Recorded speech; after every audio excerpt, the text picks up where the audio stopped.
아득할 정도로 머나먼 옛날 거대한 지진이 시베리아 남부를 휩쓸었다. 갈라진 땅 사이에서는 용암이 솟구쳐 올랐고 대지 위의 모든 것들은 화염에 휩싸였다. 바이갈 바이갈. 절망에 빠진 사람들은 불아 멈춰라는 외침을 목 놓아 부르짖었다. 기도와도 같은 절규가 그들이 믿는 신 탱그리에게 닿았던 걸까? 불길은 수그러들었고 거대한 대지 틈 사이로 맑고 투명한 물이 차오르기 시작했다. 또다시 아득한 시간이 흘러 사람들은 깊고 깊은 이 호수를 바이칼이라 불렀다. 러시아 시베리아 남부에 위치한 호수 바이칼호. 이곳에는 아주 다양한 전설들이 존재합니다. 수많은 전설들은 공통적으로 아득히 먼 옛날과 거대함을 강조하고 있는데요. 그 말처럼 바이칼 호수는 3천만 년의 역사를 자랑하는 세계에서 가장 오래된 호수이자 지구상에 존재하는 담수의 20% 이상을 차지하는 가장 부피가 큰 담수호이죠. 단순한 면적으로는 세계 7위에 해당하는 바이칼호가 가장 커다란 부피를 가질 수 있었던 이유는 호수라고는 믿어지지 않을 정도의 어마어마한 깊이에 있습니다. 바이칼호의 최대 깊이는 약 1600m로 세계의 수많은 호수 중 가장 깊은 수심에 해당하는데요. 지구의 푸른 눈이라는 별명이 있을 정도로 맑고 투명한 바이칼호는 얼음 위를 걸을 경우 아래가 그대로 내려다 보이는 것으로 유명하죠. 약 40m의 깊이까지는 호수 바닥을 맨눈으로도 확인할 수 있을 정도이며 1000m가 넘는 깊이의 물 위를 걷고 있으면 이곳이 왜 지구의 눈이라고 불리는지 직접 느낄 수 있습니다. 두꺼운 얼음에 금이 갈 때 생성되는 기묘한 소리는 등골을 오싹하게 만들기도 하죠.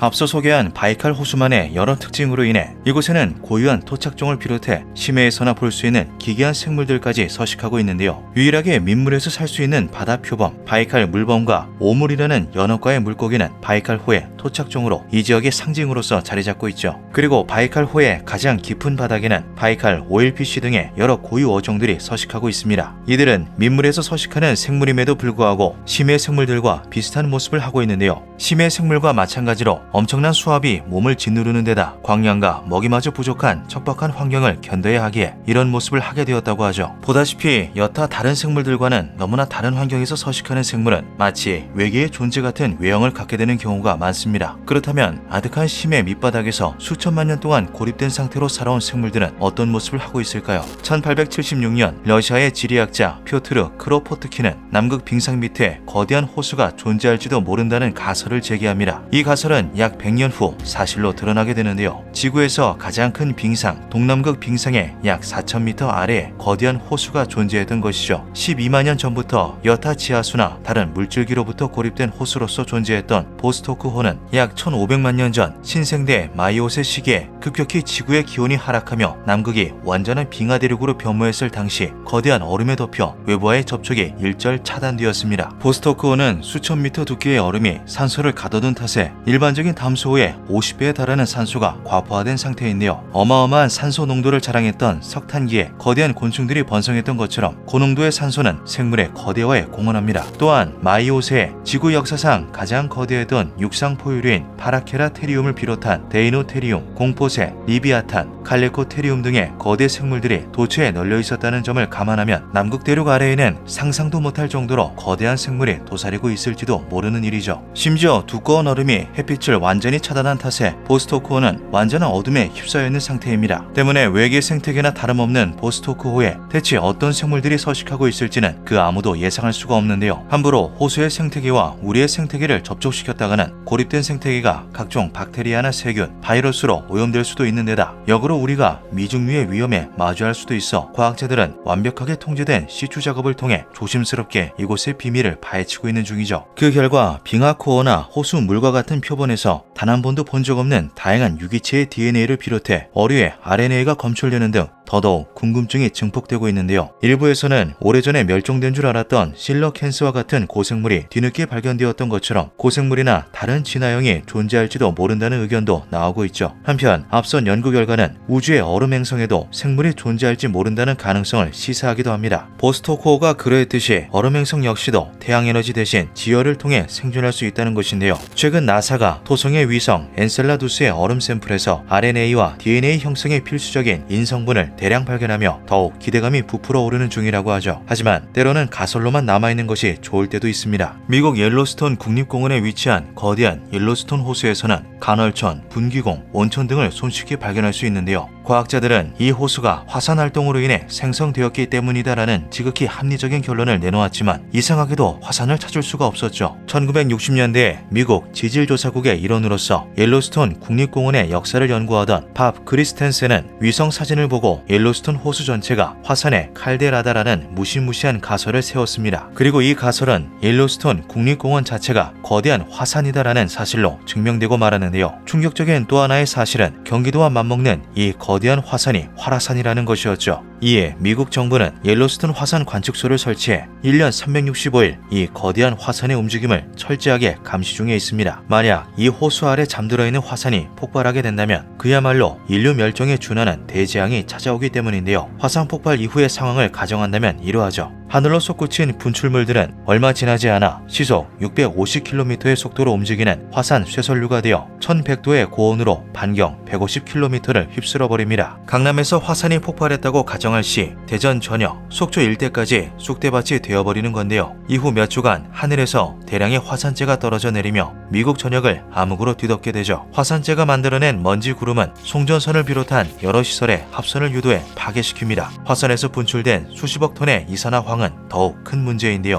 1815년 인도네시아의 탐보라 화산이 폭발했을 때 전 세계가 여름 없는 해를 맞이했던 전례가 있죠. 성층권을 뒤덮은 이산화황이 태양광을 흡수하며 기온을 크게 내린 결과 흉작과 기아가 찾아왔고 수많은 사람들이 아사했습니다. 조선왕조실록에 따르면 순조 14년에는 790만 명으로 집계되었던 호구조사가 순조 16년에는 131만 명이 줄어든 659만 명이었다고 하니 그 영향을 실감할 수 있는데요. 엄청난 양의 마그마를 지하에 담아두고 있는 옐로스톤의 위력은 탐보라 화산의 42배가량으로 추산되며 지구상에 5년간의 겨울을 불러일으킬 것으로 예상된다고 하죠. 이렇게 되면 미국을 넘어서 전 세계의 농업이 중지되고 경제적 공황과 기아가 찾아오며 인류 문명이 뿌리부터 파괴되기 시작할 것입니다. 옐로스톤 화산 폭발이 문명의 붕괴와 인류의 멸종을 불러올 수 있는 것이죠. 옐로스톤 화산의 폭발 주기는 약 60만 년으로 추정된다고 하는데요. 마지막 폭발은 64만 년 전으로 현재는 폭발 적기에 놓여있는 상태라고 합니다. 주기가 찾아왔다는 것을 보여주듯 옐로스톤 호수 주변은 지금 이 순간에도 부글부글 끓어오르며 활발한 지각 활동을 암시하고 있죠. 한 가지 다행인 점은 화산의 크기가 크기인지라 폭발의 징조로부터 분출까지 10년이 넘는 긴 시간이 소요된다는 것인데요. 아름다운 옐로스톤 호수가 언젠가 인류에게 죽음의 카운트다운을 선사할 날이 온다는 것만은 분명한 사실이죠. 과연 예정된 종말을 맞이한 우리는 어떤 반응을 보이게 될까요?